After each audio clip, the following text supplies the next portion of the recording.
Guys, meron na naman akong isi-share sa inyo na isang scammer, no? May text sa akin na dumating na meron daw akong violation na anong tawag nito? Yung nakikita ka lang sa CCTV or sa camera na may violation ka sa kalsada habang nagmamaniho ka. So may dumating na text sa akin. Pag pindutin mo, akala mo totoong totoo. Kasi lalabas talaga yung MMDA at LTO na logo. Tsaka MMDA na logo. So, akala ko talaga totoo. So, ito guys, papakita ko sa inyo. At sana, maging aral sa atin to na wag basta-bastang mag-click ng mga link. No? At wag basta-bastang maniniwala. Okay? So, pakishare nito guys para aware ang lahat na may mga sasakyan, may mga motor, no? Para hindi kayo maloko sa isang scammer na to. Okay? Panoorin natin tong video na to. Guys, may nag-text sa akin. Mag-ingat kayo nito guys ha. Mag-ingat kayo nito sa ganitong text sa inyo. Ayan, may nakalagay dito, no contact apprehension. Your traffic violation fine is 3 days past due. So please pay through, ganyan, babayaran natin dito. Or your driver's license will be suspended for 30 days. So itong mga panluloko na to guys, alam na natin itong mga ganito eh. Na huwag kayong magpapaniwala nito. Scam ito guys. Scammer ito.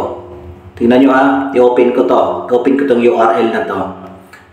Yan. Open natin. Ito. Pundutin natin itong Chrome. So yan. Ngayon guys, ito. Kunwari yan. LTO siya no. LTO. Kahit anong plate number ilagay mo dito. Kahit mali yung plate number na ilagay mo. O yung totoong plate number ko ng motorcycle ko. 700. Ayan. Ayan. Tingnan mo guys ha. So ayan. Ayun. Nakalagay nga oh. Ayan. Ang uri ng vehicle private. Meron. Ayan. Kung nagbabasa nyo yun guys. Yan. May paglabag daw ako na natanggap sa humaandar ang isang dimotor na sasakyan. Okay?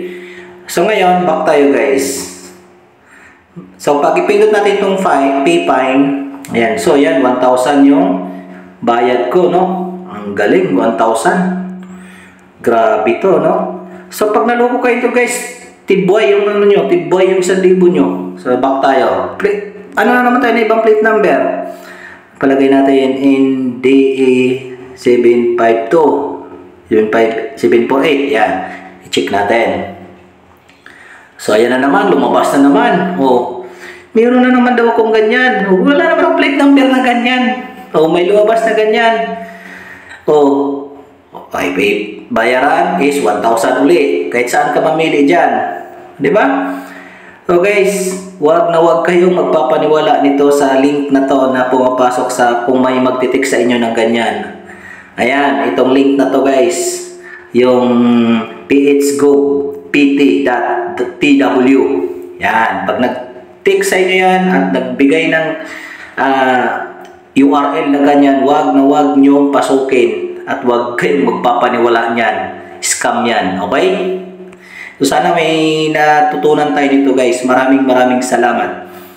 Pakishare na lang para ma-aware din ng iba natin mga kasamahan na may mga sasakyan. Para hindi sila maloko. Okay? Maraming salamat. Please, pakishare na lang. Thank you.